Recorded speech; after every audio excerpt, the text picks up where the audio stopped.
can't say from COVID. Obviously, a lot of people are not coming because either they're sick or they're afraid to get sick. So I understand that. That's why it's important that we're recording the class. Hopefully we all stay well. If you remember last time, again, if you have any questions, please ask. Remember last time we were going more or less through stuff we had sort of done before, but in a unified notation.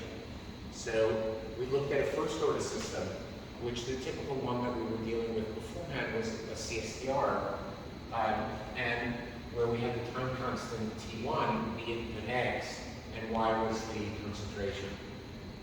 And we noted that, if you recall, where did this Y come from?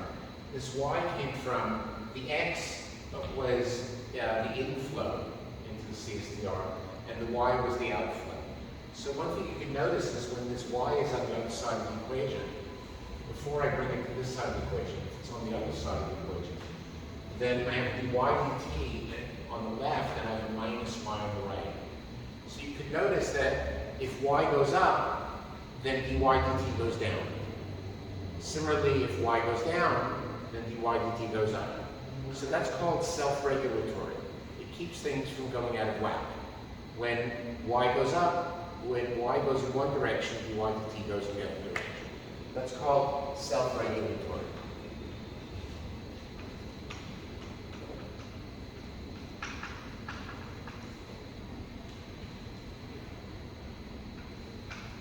Now, in the second order system, we saw at least if x doesn't do anything crazy, we also had a type of self-regulatory because we said that we can think of the system, one way of getting the system is the situation with the mass on a spring. And when you have a mass on a spring, this term here, the y, was the spring constant force. It was the force that when you displace the mass, stretch the spring, so you make y positive, the displacement, then the spring tries to pull it back. So this term is also self-regulatory. Because if you remember, it was typically when it was on the other side of the equation, it was with a minus sign. And that said, if I increased y, I would try to pull things back. So what I'd like to do is look at a couple of other systems and then go back to the self-regulatory system. The first is called the integrator. And that's a case where I don't have this y. So for example, where I have t dy dt, which is equal to kdx. So here I have no plus y on the right, or no minus y on the left. So it's not self-regulatory.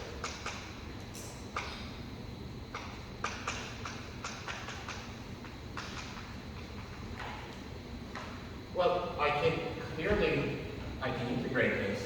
I can say dy dt is equal to kp over tx. And then I could write y of t is kp over t, the integral of x of t prime dt prime from 0 to t.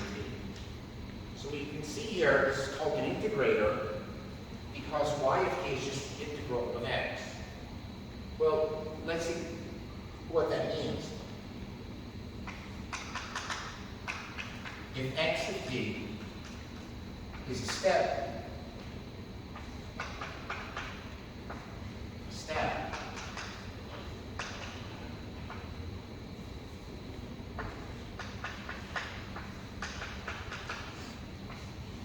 so if x of t looks like this, so when from one value to another value, this is delta x, then what you have is that y of t is equal to kp over t times delta x times the integral from 0 to t, theta of t. Well, theta of t was 0 down here and it's 1 down here. This is just 1 for t greater than 0. So this is just equal to kp over t delta x times t.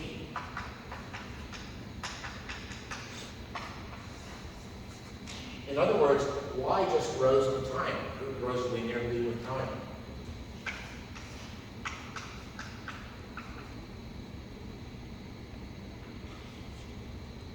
So this does not reach a steady state. So when I don't have this self-regulatory thing here, the response to a step function, remember in the self-regulatory systems, I have a step function in the input, and eventually I reach the steady state in the output. Here, if it's not self-regulatory, I don't reach a steady state in the output. I just integrate it. Another example is, for example, if x of t is a pulse. So say n times delta t. Now we know in the self-regulatory system, if I had a pulse at an input, I had a change in the output, but eventually it went back to the value it started with and forgot that. So let's just notice here that y of t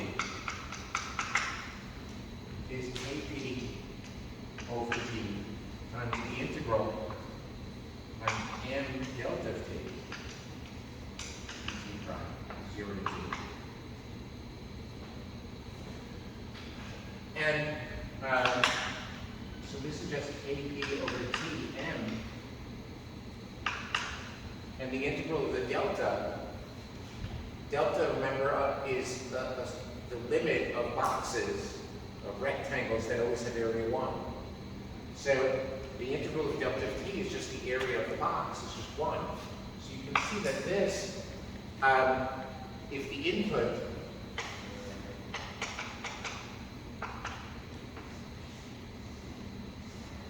is delta, where the area is 1 here, then the output y goes to a constant. It's just a constant. So this is very different from the self-regulatory system, where the output response to the step gave me a steady state, and the output to a pulse eventually decayed back to where we started. With a non-self-regulatory, we get different behavior. Any questions on that? On the integrator?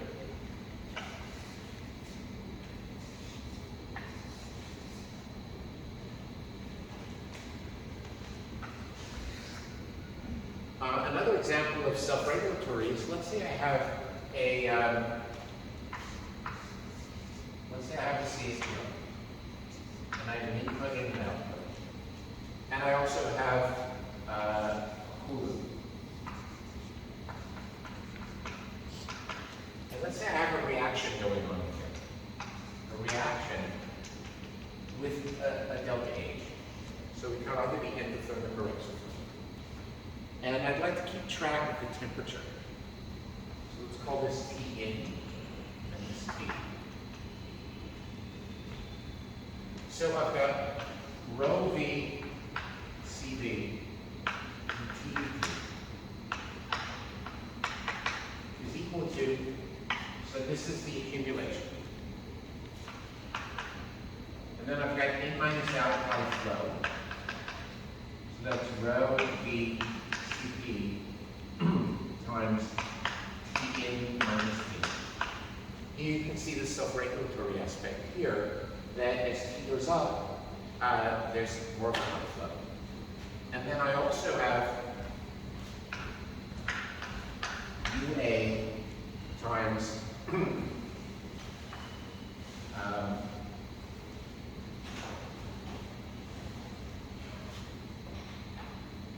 so this is in minus out due to heat exchange. Temperature of the coolant minus T. So as temperature goes up, I lose more heat to the coolant. So that's all, these are self-regulatory.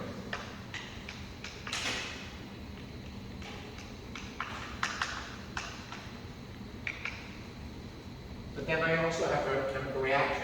So the chemical reaction is I have some sort of reaction rate, RA. But then I have on top of that, I have a minus delta H.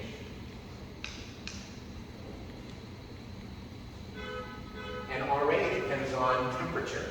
So let's write out what RA is. I may have some K0 e to the minus E over RT times some function of the concentration, where this is RA.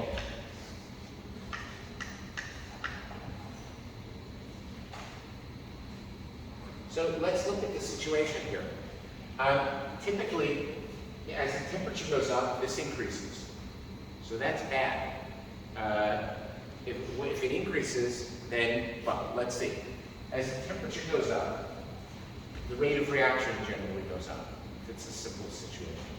Now, if I have an endothermic reaction, then delta H is positive, so minus delta H is negative, so this is self-regulatory.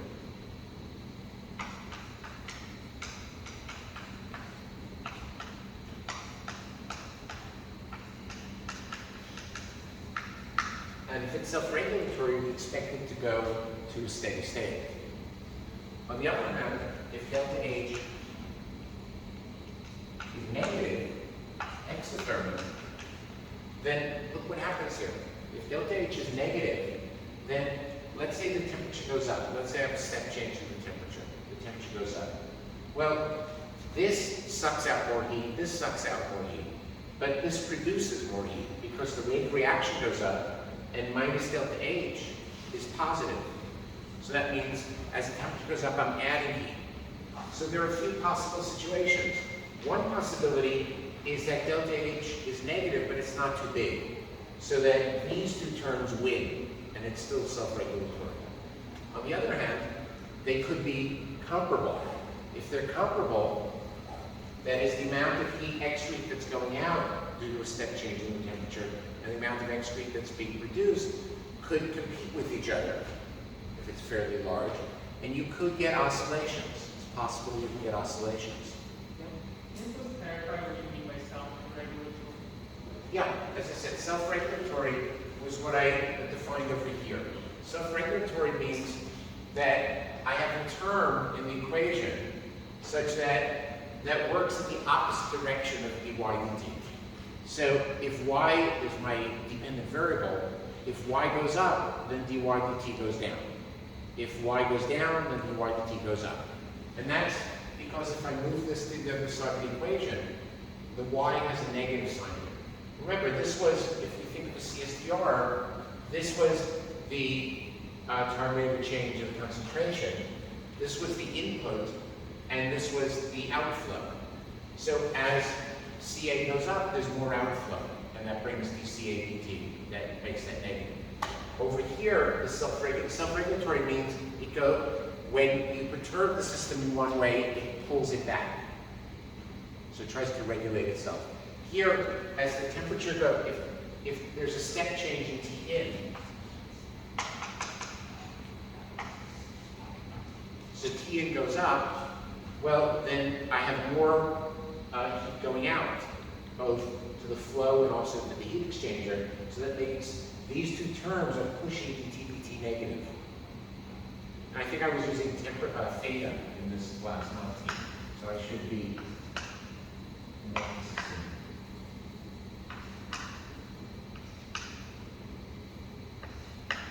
Theta is the temperature. Does that answer the question? Now, again, if this is an endothermic reaction, then this term is also self-regulatory. But if it's exothermic, then I could have various situations. I could have a situation where these terms win because this is small, in which case it's still self-regulatory. On the other hand, if this term is large, then it could compete with these, and it could give me, in principle, oscillations. It could give me complex roots of the denominator when I do the Laplace transform. And if this is enormous, it could just cause the whole system to get too hot and to melt. So we have to be careful when something is self-regulatory, but it's not self-regulatory. Any questions? Professor, my phone's on 5%. I didn't know I was going to be recording, so. Okay. Does that mean that? I don't think it's going to last for the whole lecture. Right. well, you can see how it work, how, if you can do it with